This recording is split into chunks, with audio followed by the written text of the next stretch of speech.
talking about. I don't want shit like that. Wow. Because I'm fixing my thing you're recording.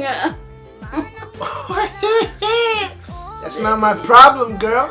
Then I shouldn't be in this video. walaalay kusoo dhawaada magacayga waxaa la maxamed naagtaan quraxleyda badan Diana Malloho magaceeda waxaa waaye hala okay maanta walaalay waxaa rabnaa sheegno video markii koo duwan waan bilaabnay kasto laakiin maanta waxaa rabnaa dhameeno waxaan u sheegnaa maanta right baby ani naagtiisa isku barnaa sheegnaa right Yeah. so We're gonna talk about how we met and where we met. Okay, so ko waxa ani naagtay waxa isku bar waxaan ku arki aroos iida joogtay aan ka qayb galay marka arooskii aan ku arki markaas wax weyn ma ka dhigin marka waa salaam kastoor waa la hadli aniga waa sheekeysanay Yeah. wajee aragti wajeeda arki face to face. Yeah, we actually I don't qurxley ata why is aroosna no after, that's not it. That's not it. After seeing each other in the wedding, something clicked. We were talking, having fun, and I think it was about 3 weeks passed by. And we met each other in college. It started with him walking, and it started with my friend shouting out his name. Yeah, your Nigerian friend, man. Yeah. Your Nigerian friend. Marka, Yeah, it started with my friend shouting out his name because I was a bit too shy to actually call him out. And she did that not knowing how shy I am. Aniga waa isla sheekeysani, kasto waa isla farxani. Markaas wax weyn ma ka dhigin. Marka aroosa ay umaadid ana aroos iyo baashala umaadi. Marka baashalkiina iska wadan. Marka baashal iska wani ka bacdi arooska markii dhamaadi mana. Arooska markii dhamaadi ka bacdi numberkeed ma qaadin ani either waa iska baashalis ana waa baashalay. Marka waxaa soo wareegati 3 week camal. Yeah. 3 week camal soo wareegati. Yeah, 3 to 2 weeks. Marka check baby what happened? Yeah, after 2 to 3 weeks passed by, I didn't know he go to the same college I went to. So while I was going to college school aragni markaas. Yeah. So we met in college. I didn't know he actually goes to the college I was in. And that's how we met, He was walking by with his bucks. Let's go. Sahtal for this. Yeah. Go. First, I was sitting with my friend, and I seen him walk by the door, all suited up with his bucks and ready to go. Oh, shit! All suited up, how? We can say all suited up, how? With his, his normal jeans, shirt. Normal. Yeah, just normal. Casual, looking casual, nice with jeans, shirt, and his books in his hand. And I was nerdy, huh? And I happened to recognize him, and I actually wanted to talk to him, but I was too shy, so I haven't said anything. But my friend shouted his name. Yeah. To get his attention to come here, and I wasn't expecting that. She did. So when she did that, it was my Nigerian best friend. Yeah, our best friend. And one of my best friends that I actually am very close with. And I remember him saying me, like after she shouted his name, and I could see that he was coming towards me, and I got nervous. I'm not a person that likes to talk to people. I'm pretty shy.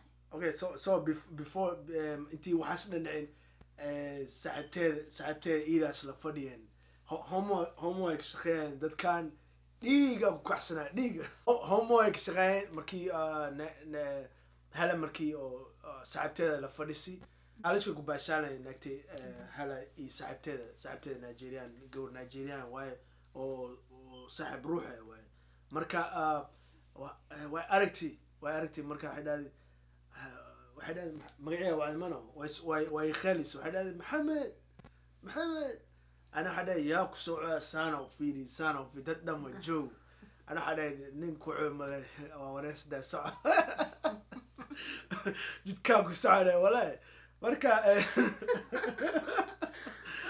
saas oo wareeri marka waa jeesti waa soo saxibteeda iidan hala mi soo wacay saxibteeda soo wacay magaceeyo khaliis like I was the one who told her. I don't shake yeah, I was right. I know him, and she said, "Oh, you know him?" And I said, "Yeah, I wanted to talk to him, but I was pretty shy at the time."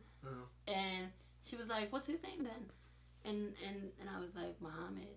And without me knowing that I'm a shy person, and she at first she said, "Why don't you go talk to him?" And I was like, "No, I'm shy." And she was like, "What's his name?" And after shouting his name, I was actually shocked. I wasn't expecting that. And after he actually got the signal, I was a bit nervous. I was really nervous.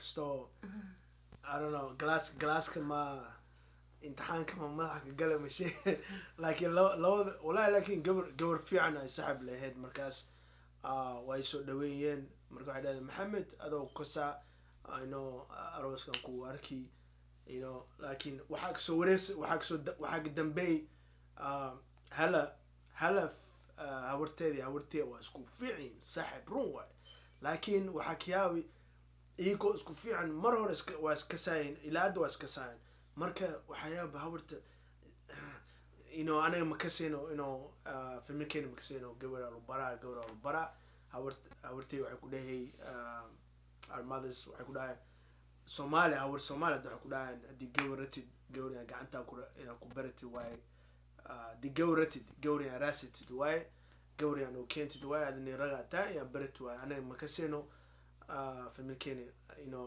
awraashina makasaya Soomaalida lu bara kaala gawrtaan u bara wiilka u bara waxaas dawacadaas ma khawaanika waxa Soomaaliya ku dhashteen ilbax waaye laakiin saas mu ilbaxsana marka saaxiibteedna waxa dhigi karaa all credit give it to your best friend mano. Yeah, actually I give a bit the credit to my friend for actually if it wasn't for my friend I don't think I would have had the courage to speak with him. Right.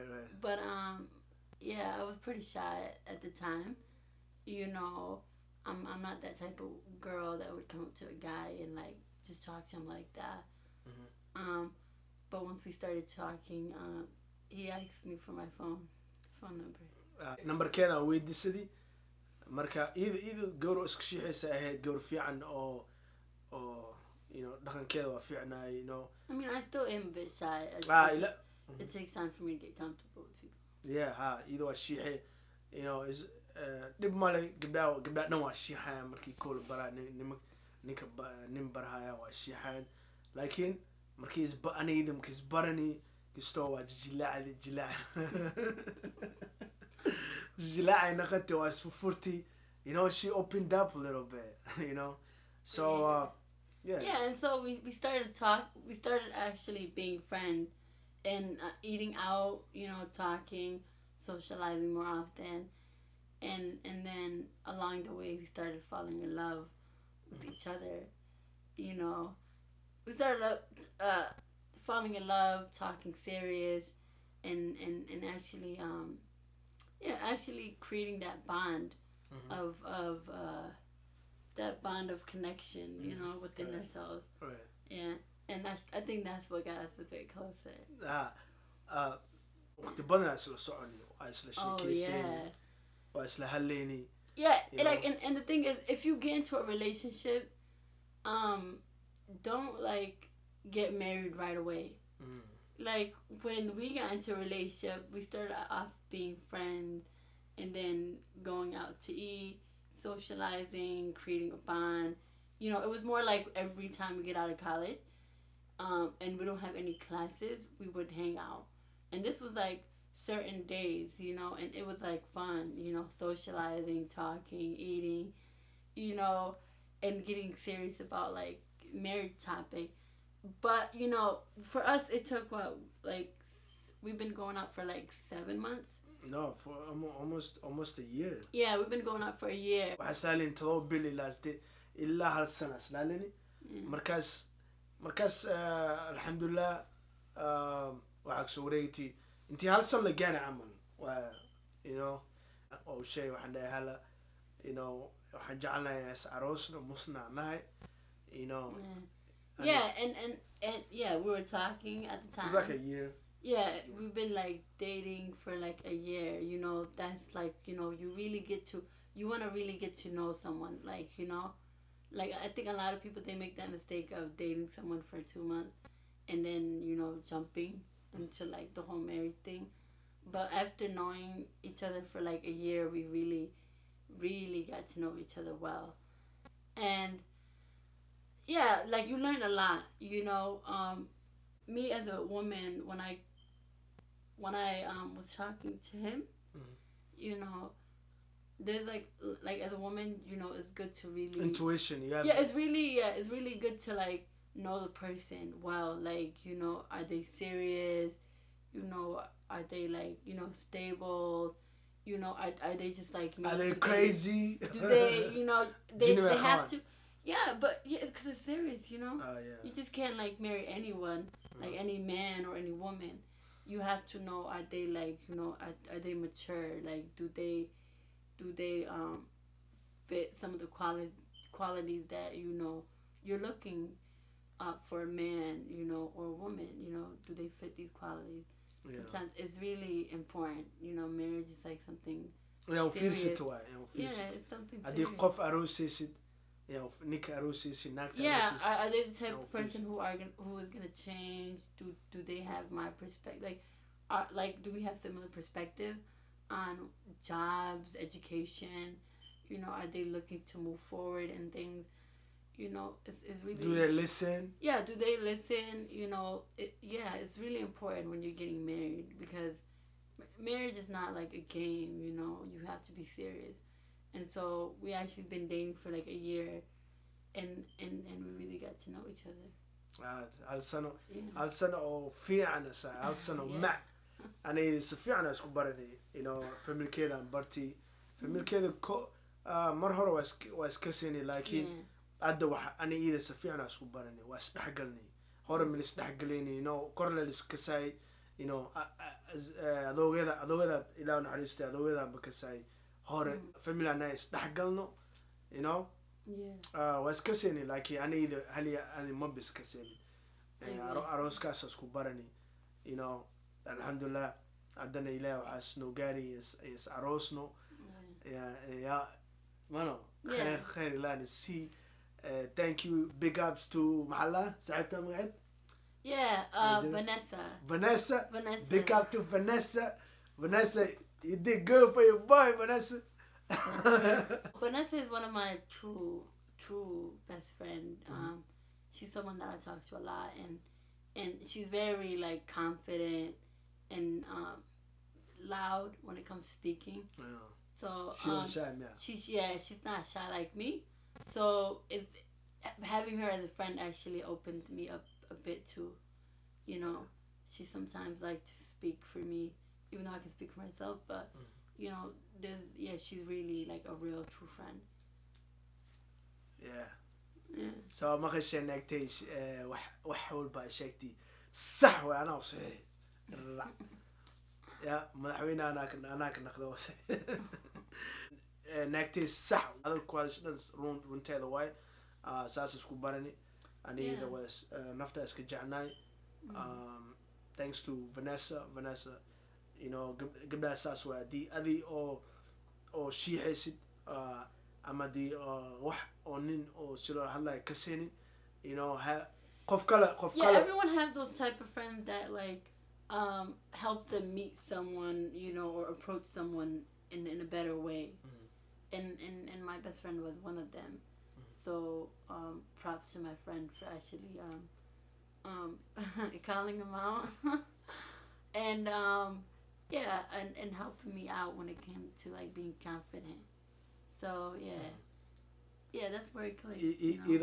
إذا فورتي بالو marka waxaa la rabaa gabdhiina oo nin ratiin ama oratiin arooso ama ninka ratiin oo ratiin jeclaado waxaa la rabaa afkiina furtiin exactly afku furo cunta silo cunaa ka siisi laakiin Si loo hadlaayo ma kasaysi. No, but shyness is a gift from God, baby. Shyness is good. Yeah. Modesty. It shows a lot of modesty. Yeah, it's modesty. I've been shy ever since I was little, so yeah, I wasn't that type to like really approach men like that. I mean, thank God I wasn't. But yeah, I'm blessed with what God gave me, and you know, I love this man.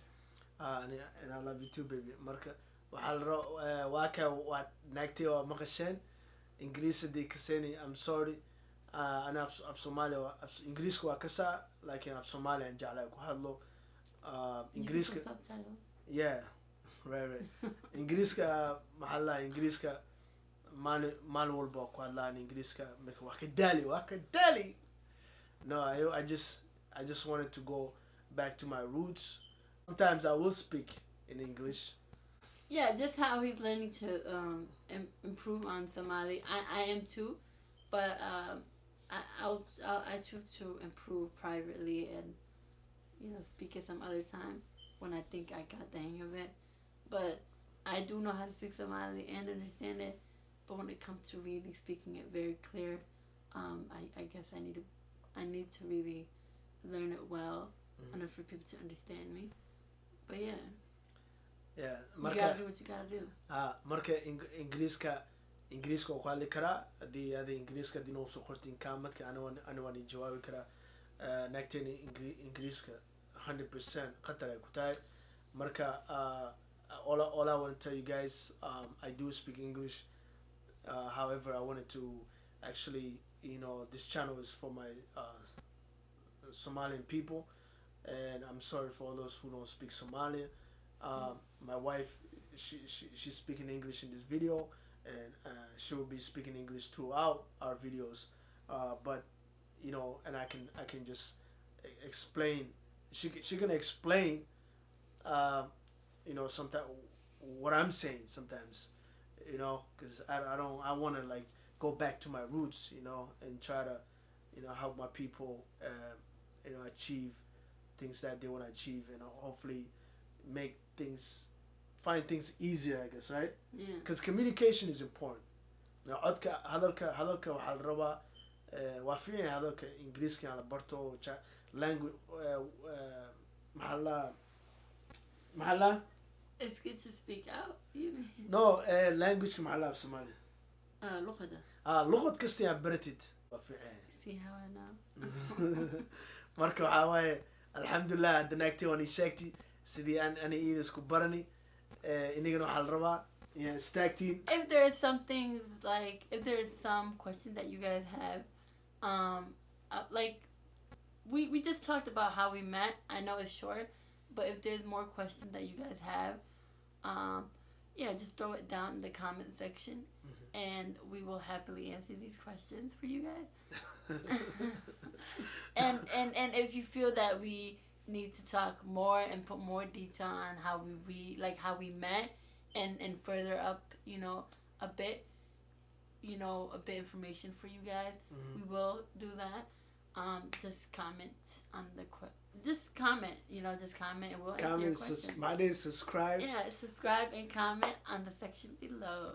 Marka waxay jeceshiin soo qora walaalay anaga waan jecelnahay channelkan waan ku cusubnahay na soo dhaweey inagana soo dhawaad.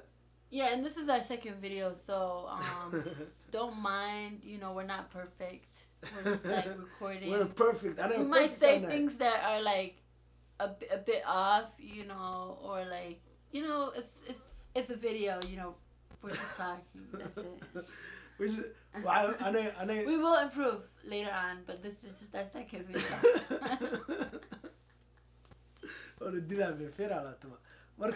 Yeah. Who's gonna hit me? You? Marka, waxaan idin leeyahay subscribe no Sara, no so follow us, no so raaca, mafahmino? Subscribe no Sara. What do you see? Subscribe and comment, and we will make another video of just another fun video. There is more things you want us to do, we will gladly do it, as long as it's not something bad. We're Muslims. We're trying to stay that way. Marka hadii oo maxalla haddii wax wixii jeceshiin oo soo qora noo sheega, you know, inshallah. And if you guys like want to know what we want to do in the future and what we're planning on doing, you know, it's okay to ask. You know, you know, we'll tell you when like what you say is personal, but for now, just throw in a lot of things you want. You know, that is you know, polite stuff. Yeah, that you guys want us to talk about. Yeah, nothing rude, polite, you know, anything that you're curious of, that you feel that we should do, that you feel is fun, or anything you just want to know about us in general, we will do it, you know, as long as it is, you know, it is appropriate. Yeah. Appropriate. As long as it's appropriate, we will do it. walaaley waan jecelnahay, meel kasta joogtiin waan islaani. Hadda waxaan leeyahay assalaamu calaykum. وعليكم السلام. سلادين الدكتور دي دي الواحد يشيل عن إلى سلادين الدكتور ولا لهي مالك سجوكتين وحاول بجعشين سوبيسي like سلادين الدكتور. Okay, يعني next. Yeah, and if there's something that you really love, if there's something that you really love or like, you know, don't forget to say mashallah. You know, sometimes it's really important as a Muslim.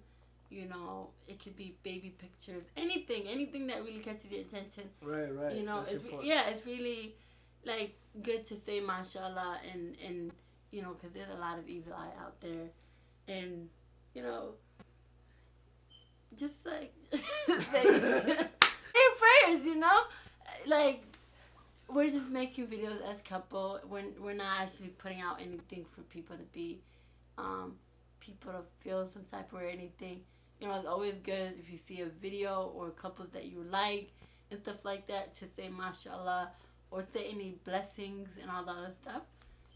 You know, be very mindful of that as Muslim.